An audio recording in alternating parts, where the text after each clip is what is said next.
আজ আমার স্পষ্ট পয়গাম, আমরা একথাই বলতে চাই, আমরা বাংলার মাটি থেকে, শাহজালালের পুণ্যভূমি থেকে, শাহবাগের বাংলার মাটি থেকে শিরকের সমস্ত আখড়া যেভাবে আমরা উৎখাত করেছি, ইনশাআল্লাহ আগামী একটা বিপ্লব হবে। সেই বিপ্লব হবে আল্লাহর জমিনে মানব রচিত সমস্ত আইনকে উৎখাত করে আল্লাহর কোরআনের আইন এদেশে বিজয়ী করা হবে, বিজয়ী করা হবে, বিজয়ী করা হবে ইনশাআল্লাহ। যে দেশের অর্থ ব্যবস্থা ব্রিটিশ প্রবর্তিত, যে দেশের শিক্ষা ব্যবস্থা ব্রিটিশ প্রবর্তিত, যে দেশের শাসন ব্যবস্থা ব্রিটিশ প্রবর্তিত, যে দেশের আইন ব্রিটিশ প্রবর্তিত, তাদের মানচিত্র স্বাধীন হতে পারে, পতাকা স্বাধীন হতে পারে, সে জাতি আজ স্বাধীনতা পায় না। ভাই আমার আখেরি বললাম, জুলাই এবং আগস্ট বিপ্লবকে দ্বিতীয় স্বাধীনতা বললে কিছু মানুষ সহ্য করতে পারে না, অথচ জুলাই এবং আগস্টের বিপ্লবের মাধ্যমে প্রকৃত অর্থেই বাংলার মানুষ নতুন করে স্বাধীনতা পেয়েছে। তবে আমি তার সঙ্গে যুক্ত করতে চাই, আমরা একবার 1947 সালে স্বাধীনতা পেয়েছিলাম ব্রিটিশের গোলামির শেকল থেকে, আরেকবার 71 সালে স্বাধীনতা পেয়েছিলাম পশ্চিম পাকিস্তানি স্বৈরাচারী খান পাঠানদের জুলুমের হাত থেকে, আবার 2024 সালে নতুন স্বাধীনতা পেয়েছি যুগের নব্য লেডি ফেরাউনের জুলুম এবং স্বৈরতন্ত্র থেকে। অনেক ত্যাগ আর কোরবানির মাধ্যমে এক সময় তাতারিদের পতন হয়, অনেক তাতারিরা মুসলমান হয়ে যায়, বাকিরা উৎখাত হয়ে আবার মুসলমানদের উপর, সেই মুসলমানদের উপর থেকে সেই বিপদ দূর হয়ে আবার আল্লাহর আইন এবং আল্লাহর শাসন, আল্লাহর কোরআনের শাসন ফিরে আসে। এইভাবে চলতে চলতে সেই মুসলমানদের সালতানাতে ওসমানিয়ার সময় পর্যন্ত, মুসলমানদের সালতানাতে ওসমানিয়া এবং এই ভারতবর্ষের মোগল সাম্রাজ্য সময় পর্যন্ত আইন চলতে একমাত্র কার? শাসন করত মুসলমান, শাসন করত শাসক, শাসন করত রাজা বাদশাহ, আইন চলত কার? এভাবেই চলছে মুসলমানরা।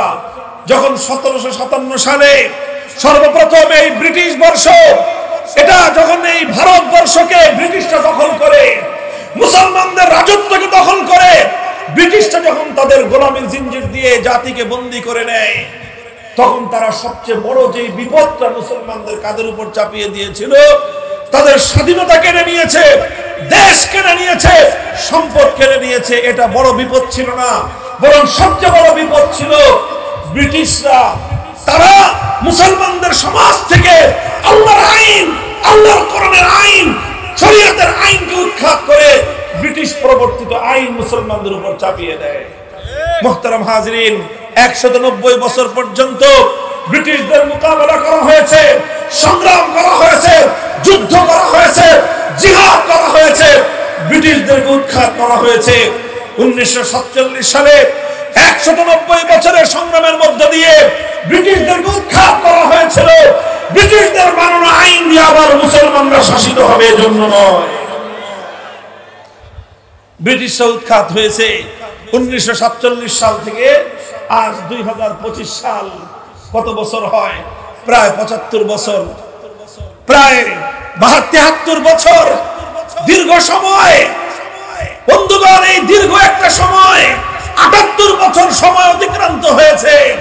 মুসলমানরা একটাই আক্ষেপ, যারা কোরআন বুঝেন, যারা হাদিস বুঝেন, ইসলামের ইতিহাস নিয়ে যারা স্টাডি করেন, আমাদের আক্ষেপ একটাই, 78 বছর আগে ব্রিটিশদেরকে আমাদের পূর্বপুরুষরা রক্তের বিনিময়ে, শাহাদাতের বিনিময়ে, অসংখ্য অগণিত মানুষের জীবনের বিনিময়ে যে ব্রিটিশদেরকে বিতাড়িত করে আমরা আমাদের মাতৃভূমিকে স্বাধীন করেছিলাম, আমাদের মানচিত্র স্বাধীন হয়েছে, পতাকা স্বাধীন হয়েছে, কিন্তু জাতি হিসেবে আজও আমরা স্বাধীন হতে পারি না। বলবেন কেন জাতি হিসেবে স্বাধীন হতে পারলাম না? হে আমার জাতি, শুধু পতাকা, স্বাধীন পতাকা উড়লেই জাতি স্বাধীন হয় না, মানচিত্র স্বাধীন হলেই জাতি স্বাধীন হয় না। কিভাবে তুমি তোমাকে স্বাধীন ভাবো? আজও তোমার দেশের আদালত পরিচালিত হয় আল্লাহর কোরআনের আইন অনুযায়ী নয়, ব্রিটিশ প্রবর্তিত আইন অনুযায়ী। তুমি তুমি কিভাবে তোমাকে স্বাধীন ভাবো? আজও তোমার দেশের শাসন ব্যবস্থা পরিচালিত হয় আল্লাহ প্রদত্ত শাসন ব্যবস্থা অনুযায়ী নয়, বরং ব্রিটিশ প্রবর্তিত শাসন ব্যবস্থা অনুযায়ী আজও তোমার প্রশাসন চলে।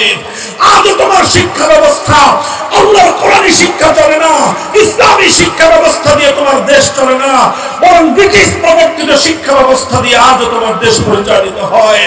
আজও তোমার দেশের অর্থনীতি আল্লাহ প্রদত্ত অর্থ ব্যবস্থা দিয়ে চলে না, আজও তোমার অর্থনীতি ব্রিটিশ প্রবর্তিত সুদ ভিত্তিক অর্থ ব্যবস্থা দিয়ে পরিচালিত হয়।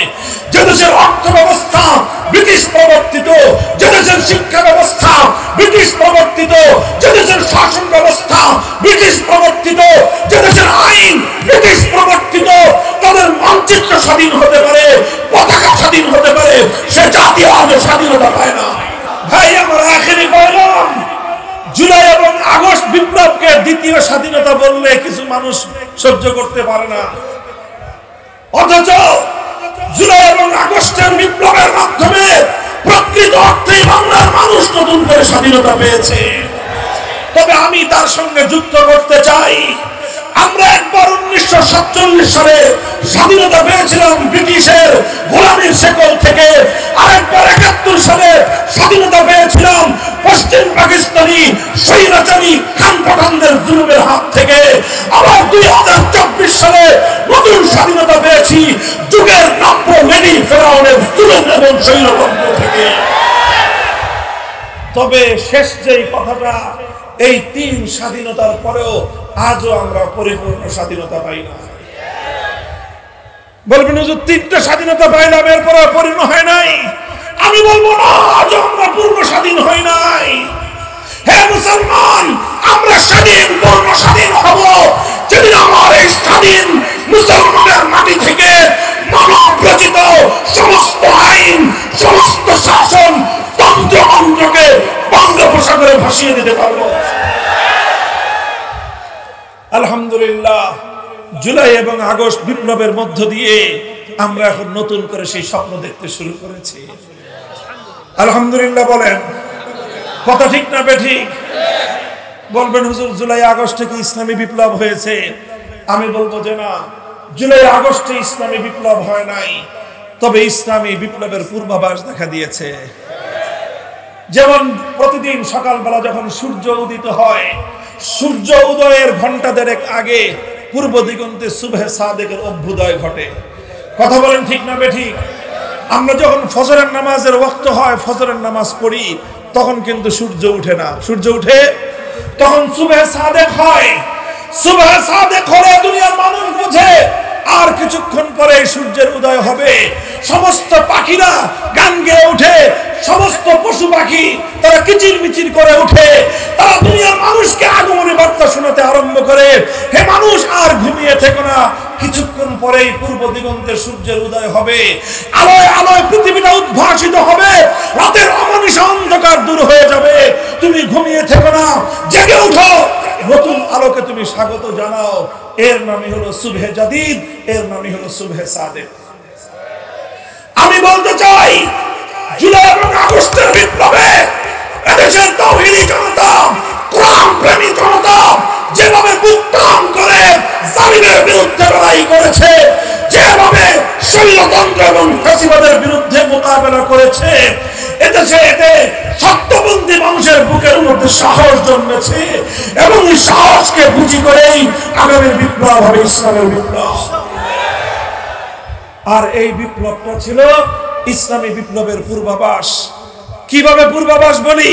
ছোট্ট একটা সিম্পটম বলি। আপনারা লক্ষ্য করেছেন 5ই আগস্ট দুপুর 1টা থেকে 2টোর মধ্যে যখন গোটা বাংলাদেশের মানুষ জানতে পারলো লেডি ফেরাউন পালিয়েছে, গোটা বাংলাদেশে 1 ঘন্টার মধ্যে একটা ঐতিহাসিক ঘটনা ঘটেছে।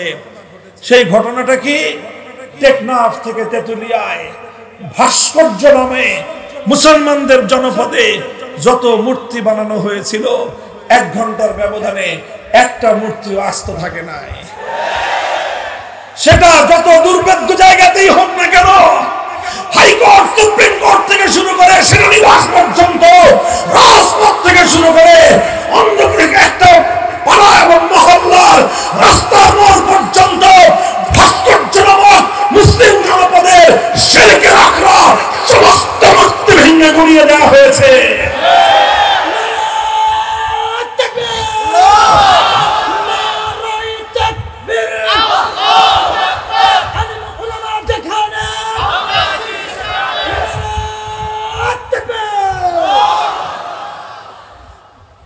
এটা বিপ্লবের সিম্পটম। কারা এই ভাস্কর্যগুলো ভেঙেছিল? বিপ্লবীরা। কথা বলেন ঠিক না বেঠিক? এ থেকে স্পষ্ট একটা বার্তা পাওয়া যায়। এখানে আবার কেউ এটা ভুল বুঝবেন না, আমরা কোনো হিন্দুদের মন্দিরের মূর্তি ভাঙি নাই। কথা বলেন ঠিক না বেঠিক? কোন হিন্দুদের সংখ্যালঘুদের মন্দির, তাদের বাসা বাড়িতে রক্ষিত কোন একটা মূর্তির গায়ে ফুলের টোকাও দেওয়া হয় নাই। আবার মুসলমানদের জনপদে বানানো কোন ভাস্কর্যজনক মূর্তি একটা আস্ত রাখা হয় নাই। এই জায়গাটা থেকে ইসলামের সৌন্দর্য এবং ইসলামের বিধান পরিষ্কার হয়। মুসলমানরা নিজেদের জনপদে কোন মূর্তিকে বরদাস্ত করে না, কিন্তু অন্য ধর্মাবলম্বীদের ধর্মীয় কোন সংস্কৃতির উপর একটা ফুলের টোকাও দেয় না। এটাই হলো ইসলামের সাম্প্রদায়িক সম্প্রীতির নজির। কথা বলেন ঠিক কিনা? আজ আমার স্পষ্ট পয়গাম, আমরা একথাই বলতে চাই, আমরা বাংলার মাটি থেকে, শাহজালালের পূর্ণভূমি থেকে, শাহবাগের বাংলার মাটি থেকে শিরকের সমস্ত আখড়া যেভাবে আমরা উৎখাত করেছি, ইনশাআল্লাহ আগামী একটা বিপ্লব হবে। সেই বিপ্লব হবে আল্লাহর জমিনে মানব রচিত সমস্ত আইনকে উৎখাত করে আল্লাহর কোরআনের আইন এদেশে বিজয়ী করা হবে, বিজয়ী করা হবে, বিজয়ী করা হবে ইনশাআল্লাহ।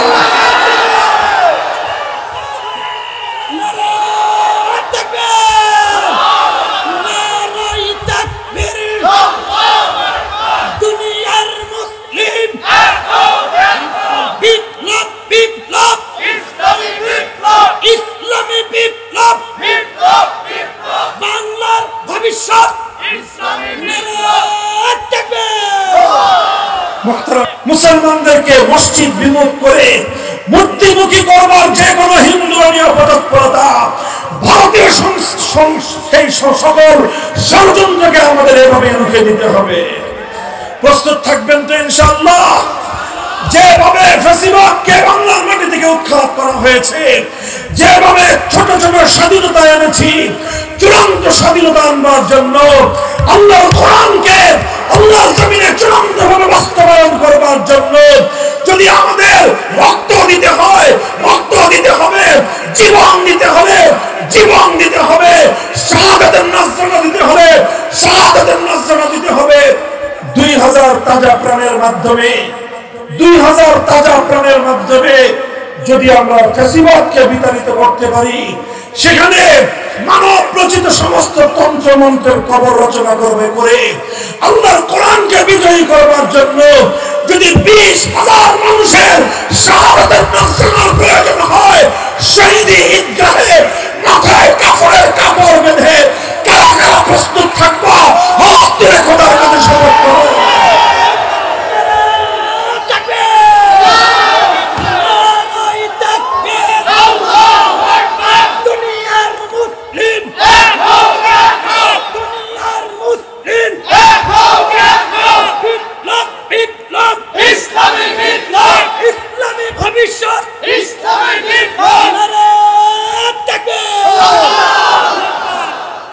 এগুলো শুধু মুখের কথার কথা না, শপথ, অঙ্গীকার। কার সাথে? কার সাথে?